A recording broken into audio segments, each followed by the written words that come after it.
اماں کو کسی اچھے اسپتال میں لے کر جائیں اور وہاں ان کا علاج کروائیں، کیونکہ وہ اپنے باپ سے بہت ڈرتا تھا، جھجکتا تھا اور یہ بات نہیں کہہ سکتا تھا۔ لہٰذا وہ سوچنے لگا کہ ایسا کیا کیا جائے۔ وہ پڑھائی نہیں چھوڑ سکتا تھا، لیکن کئی بار اس کے دل میں یہ بات ضرور آتی کہ 1 سال کے لیے پڑھائی چھوڑ دو اور کہیں چھوٹی موٹی جاب کرنا شروع کر دوں یا پھر مزدوری، تاکہ اپنی ماں کے علاج کے لیے پیسے جمع کر سکوں۔ اس نے اپنے مختلف دوستوں کے ذمہ لگایا کہ اگر صبح کوئی جاب جو کہ پارٹ ٹائم ہو مل سکے تو مہربانی ہوگی۔ آخرکار ایک دوست نے اس کی مدد کی اور کہا تمہارے لیے 2 گھنٹے کی ایک جاب ہے، شہر کے مختلف گھروں میں اخبارات دینے ہیں اور یہ کام تو نے 2 گھنٹوں میں کرنا ہے۔ صبح 6 سے لے کر 8 بجے تک تمہیں یہ کام کرنا ہے اور 8:30 بجے تک تم اپنے اسکول بھی جا سکتے ہو۔ یہ سن کر وہ بہت خوش ہوا۔ اس سے پیسوں کی سخت ضرورت تھی اور اپنی ماں کی وجہ سے وہ کافی پریشان تھا۔ وہ کچھ پیسے جمع کرنا چاہتا تھا تاکہ اس کی ماں کا اچھے اسپتال میں علاج ہو سکے۔ یہ پارٹ ٹائم جاب ملنے پر وہ کافی خوش تھا، کیونکہ ماہانہ 10,000 روپے اسے ملنے تھے۔ وہ تو یہی سمجھ رہا تھا کہ وہ وقت پر اسکول پر پہنچ جائے گا، اور اس نے یہ کوشش بھی کی تھی، لیکن آگے جا کر اس کے لیے کافی مسائل بنے تھے۔ مسئلہ یہ بنا کہ استاد صاحب نے 10ویں جماعت کا ایک ایکسٹرا پیریڈ لگا دیا، کیونکہ بورڈ کے ایگزامز قریب تھے۔ وہ چاہتے تھے کہ بچوں کو زیادہ سے زیادہ ٹائم دے سکیں۔ اس نے 10ویں جماعت کے تمام بچوں کو اس بات کا پابند کیا کہ آپ 7:30 بجے سے سب پہنچ جائیں تاکہ تمہاری تیاری کے لیے مجھے اضافی 1 گھنٹہ مل سکے۔ اسلم صبح ہی گھر سے نکلتا، 6 بجے سے لے کر 8 بجے تک وہ مختلف شہروں میں اخبارات پہنچاتا اور پھر سائیکل دوڑاتا ہوا وہ اسکول کی طرف آتا، مگر آگے سے اس کا استقبال ٹھیک نہ ہوتا۔ میٹر کا انچارج بار بار اسے وارننگ دے رہا تھا کہ تم کل کلاس میں لیٹ ہوئے، حالانکہ میں نے کہا بھی ہے کہ کلاس میں جلدی آنا ہے۔ اگر تم اپنی حرکتوں سے باز نہ آئے اور میری بات پر عمل نہ کیا تو پھر میں تمہارے ساتھ سختی سے پیش آؤں گا۔ اسلم یہ کام بڑی ہی رازداری سے کر رہا تھا، لہٰذا وہ کسی کو بتانا نہیں چاہتا تھا، اور اس نے ٹیچر کو بھی یہ بات نہ بتائی کہ اسکول پہنچنے سے پہلے وہ پارٹ ٹائم جاب کر رہا ہے۔ ٹیچر روزانہ اسے کلاس میں ذلیل کرتا، مگر وہ خاموشی سے سب کچھ برداشت کر لیتا۔ آج جب وہ کلاس میں آیا تو ٹیچر کافی غصے میں تھا۔ اس نے اسلم کو پہلے برا بھلا کہا اور اس بات کا طعنہ دیا کہ تم اپنی ٹیچر کی بات پر عمل نہیں کرتے، تمہارا انجام بہت برا ہوگا۔ اسلم نے اپنے ٹیچر سے محض اتنا کہا کہ سر آپ مجھ پر بھروسہ رکھیں، میں کسی مجبوری کی وجہ سے اسکول وقت پر نہیں پہنچ سکتا، مگر میں آپ سے اس بات کا وعدہ کرتا ہوں کہ اچھے نمبر حاصل کروں گا، کیونکہ میں نے کافی تیاری کر رکھی ہے اور میری تیاری میں کمی نہیں۔ مگر ٹیچر صاحب نے آؤ دیکھا نہ تاؤ، وہ بری طرح اسلم کو مارنے لگا، اتنا مارا کہ اسلم کے باقی ٹیچرز درمیان میں حائل ہوئے۔ جب ہیڈ ماسٹر صاحب نے ٹیچر سے پوچھا کہ مریض صاحب آپ اسلم کو اتنا کیوں مار رہے ہیں، جس پر ٹیچر صاحب نے جھوٹ بولتے ہوئے کہا کہ اسلم نے بڑی کلاس کے سامنے میرا ہاتھ پکڑا اور میرے ساتھ بدتمیزی کی ہے۔ اس نے گواہ کے طور پر کلاس کے باقی بچے ہیڈ ماسٹر کے سامنے پیش کیے اور کہا کہ ان سے پوچھ لیں۔ بچوں نے اپنے استاد کے خوف کی وجہ سے اس بات کی گواہی دی کہ اسلم نے ٹیچر صاحب کے ساتھ بدتمیزی کی تھی۔ ہیڈ ماسٹر صاحب کو بھی اسلم پر غصہ آیا اور اس نے بھی اسلم کی پٹائی شروع کر دی۔ اس کے بعد یہ کہہ کر اسلم کو اسکول سے نکال دیا کہ کل اپنے والد کو لے کر ادھر آنا، مگر اسلم کو اس بات کا بہت غصہ تھا۔ اسے اس بات کا افسوس تھا کہ اس سے بغیر کسی وجہ سے مارا گیا، اور ٹیچر صاحب جس کی وہ اتنی عزت کرتے تھے اس نے اسلم پر جھوٹا الزام لگایا۔ اسلم روتا ہوا گھر آیا تو اس کے باپ نے اسلم سے رونے کی وجہ پوچھی۔ اسلم نے روتے ہوئے کہا بابا آج ایک ایسے ٹیچر نے مجھے مارا ہے جن کی میں سب سے زیادہ عزت کرتا تھا، اور مجھے افسوس تو اس بات کا ہے کہ جس وجہ سے مجھے مارا گیا وہ بے بنیاد بات تھی۔ اس نے اپنے باپ کو ہاتھ اور پشت پر لگے نشانات دکھائے۔ شکور صاحب نے اپنے بیٹے کے وہ نشانات دیکھے اور پھر اس کے بعد کہا بیٹا بے شک ٹیچر نے تجھے بہت مارا ہے، مگر یہ مار تمہارے لیے باعث برکت ثابت ہوگی، کیونکہ استاد صاحب کسی بھی اپنے طالب علم کا دشمن نہیں ہوتا، وہ اس کے بھلے کے لیے اسے مارتا ہے اور سزا دیتا ہے۔ تم بھی اس بات کو اچھی طرح سمجھ لو اور کبھی بھی اپنے استاد سے نفرت مت کرنا، کیونکہ اگر ایک طالب علم اپنے استاد سے نفرت کرتا ہے تب وہ علم کی روشنی سے محروم رہ جاتا ہے، وہ ٹھیک سے سیکھتا ہی نہیں۔ اسلم نے اپنے باپ سے کہا کہ میں اپنے استاد سے نفرت نہیں کرتا، لیکن اب میں اسکول میں نہیں پڑھوں گا، بلکہ اب تو میں چاہ کر اسکول میں پڑھ ہی نہیں سکتا۔ شکور نے اپنے بیٹے سے کہا کہ تو کل جائے گا ہر حال میں، لیکن فی الحال میں تجھے حکیم صاحب کے پاس لے جاتا ہوں تاکہ وہ تمہاری مرہم پٹی کرے۔ اس کے بعد شکور صاحب اپنے بیٹے کو حکیم صاحب کے پاس لے گئے۔ حکیم صاحب نے کچھ ادویات دیں اور مرہم پٹی کی۔ صبح ہوئی تو شکور نے اپنے بیٹے سے کہا کہ تیاری کرو اسکول کی، مگر اس نے باپ سے کہا کہ آپ مجھے اس اسکول سے خارج کروائیں، میں کسی دوسرے اسکول میں پڑھنا چاہتا ہوں۔ یہ سن کر اسلم کا باپ حیران ہوا اور کہنے لگا کہ ایسی بے وقوفی کی باتیں کر رہے ہو، اس پورے علاقے میں ایک ہی سرکاری اسکول ہے جبکہ باقی پرائیویٹ اور مہنگے اسکول ہیں، اور میں تمہاری اتنی مہنگی مہنگی فیسیں کیسے ادا کر سکتا ہوں؟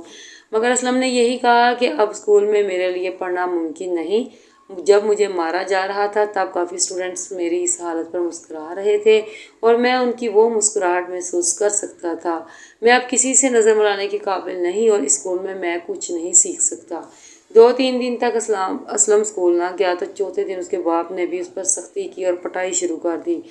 ماں بیچاری ہاتھ جوڑ کر آگے آ جاتی اور کہتی کہ میرے بیٹے کو مت مارو، اسے پہلے ہی استاد نے بہت مارا ہے۔ اپنی بیوی سے یہی کہتا کہ سمجھاؤ اپنے لاڈلے کو، اگر یہ میرے گھر میں رہے گا تو وہی کرے گا جو میں چاہوں گا، میرے ہر حکم کی تعمیل کرنی پڑے گی ورنہ یہ یہاں سے دفع ہو جائے۔ میں یہی سمجھوں گا کہ میرا ایک ہی بیٹا ہے اور مجھے کسی نالائق بیٹے کی ضرورت بھی نہیں۔ اسلم نے جب یہ سنا تو اس سے بہت افسوس ہوا۔ وہ ساری رات سو نہ پایا جبکہ سارے سو رہے تھے۔ اس کے بعد فجر کی اذان کے وقت ہی اسلم گھر سے چل پڑا۔ وہ گھر سے خالی ہاتھ چل پڑا اور اسے خود معلوم نہیں تھا کہ وہ کہاں جا رہا تھا۔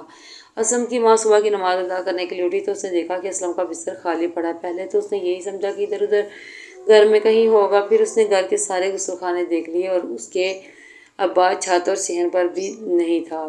وہ بے چین ہو گئی۔ بیچاری ماں تھی، وہ اپنے بیٹے کے لیے کافی پریشان ہوئی۔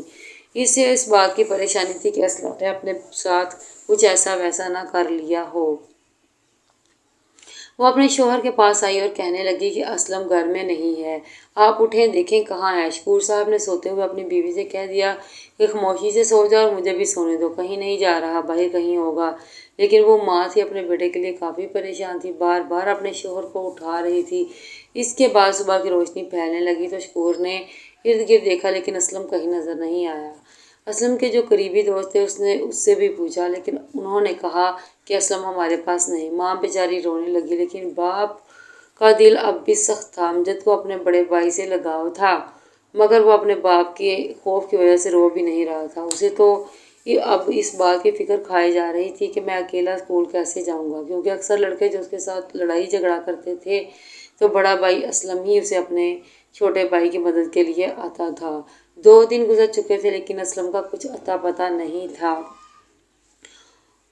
مگر ان تمام باتوں کے باوجود شکور نے نہ ہی اپنے بیٹے کی گمشدگی کا اشتہار اخبار میں دیا اور نہ ہی پولیس اسٹیشن میں جا کر رپورٹ درج کرائی۔ اس کی بیوی چیخ چیخ کر یہی کہتی تھی کہ آپ اتنے سنگ دل کیسے ہو سکتے ہیں، وہ آپ کا بیٹا تھا لیکن آپ نے تو پولیس اسٹیشن جانا ہی مناسب نہ سمجھا، نہ ہی بیٹے کو تلاش کرنے کی اتنی کوشش کی۔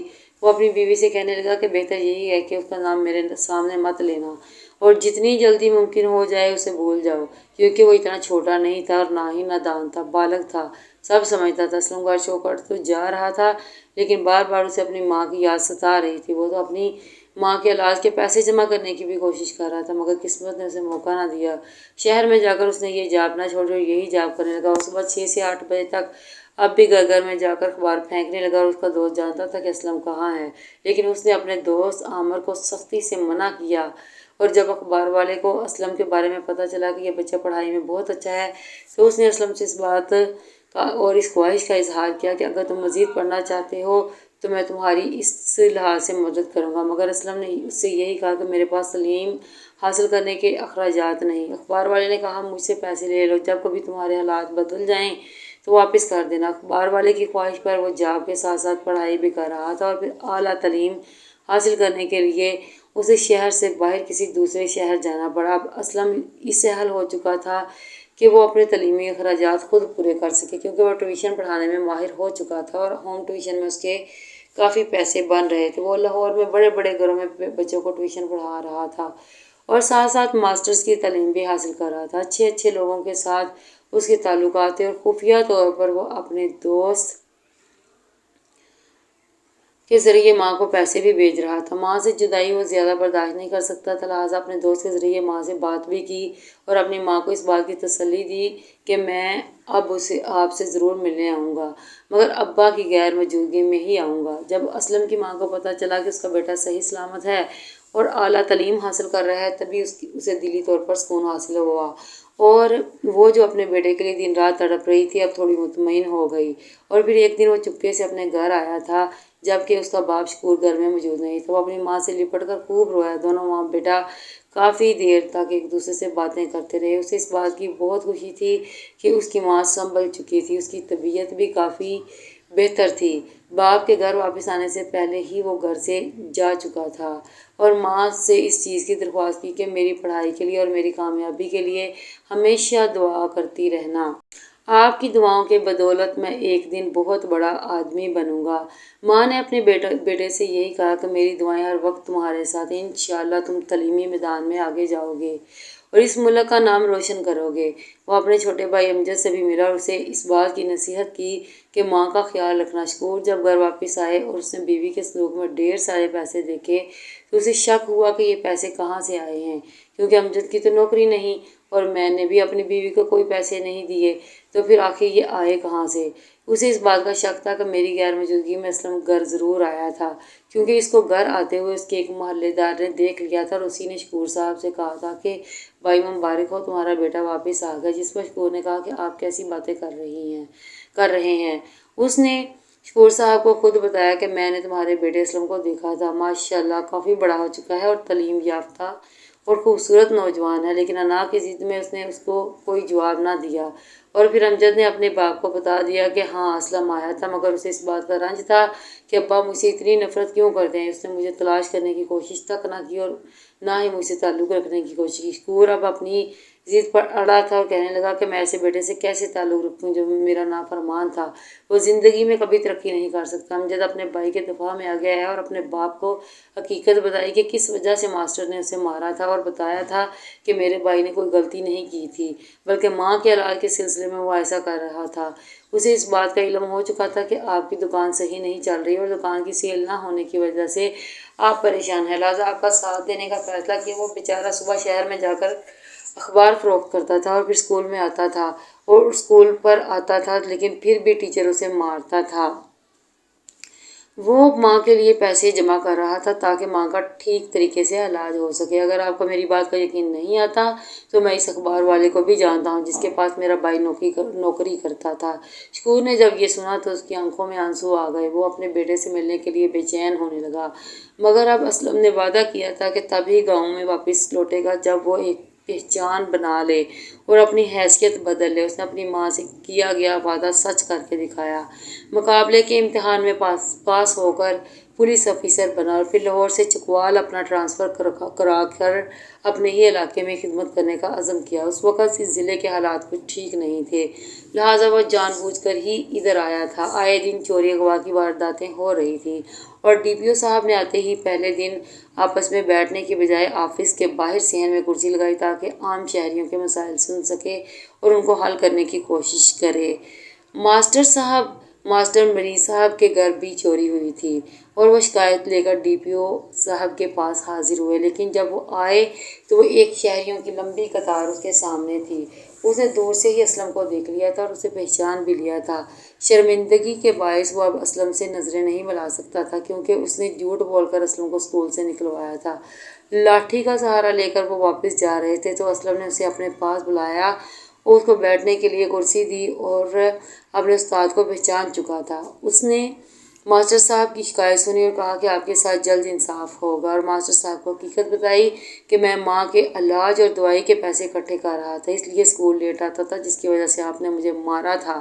اور پھر ہیڈ ماسٹر سے بھی غلط بیانی کی تھی۔ کانپتے ہوئے ہاتھوں کے ساتھ وہ اسلم سے معافی مانگ رہا تھا اور اسلم نے اپنے ٹیچر کو گلے سے لگایا اور کہا کہ مجھے آپ سے کوئی گلہ نہیں، بس مجھے اپنے باپ سے شکوہ ضرور ہے کہ اس نے مجھے تلاش نہ کیا۔ سارا دن وہ شہریوں کے مسائل سنتے رہے اور پھر شام کو امجد اپنے باپ کو لے کر ڈی پی او اسلم کے پاس آیا۔ 15 برس بعد شکور کا اپنے بیٹے کے ساتھ سامنا ہو رہا تھا۔ وہ وردی میں بہت خوبصورت لگ رہا تھا، جبکہ شکور کی آنکھوں میں آنسو تھے۔ شکور نے اپنے بیٹے سے کہا، تمہارا باپ اس قابل تو نہیں کہ اس کا تیرے جیسا کوئی بیٹا ہو سکے، تو اپنے باپ کو معاف کر دینا۔ اس نے اپنے باپ کو گلے سے لگایا۔ کافی دیر تک باپ بیٹا گلے سے لگ کر روتے رہے۔ جب سے ڈی پی او اسلم کا ٹرانسفر ادھر ہوا، شہر کے حالات پہلے سے کافی بہتر تھے۔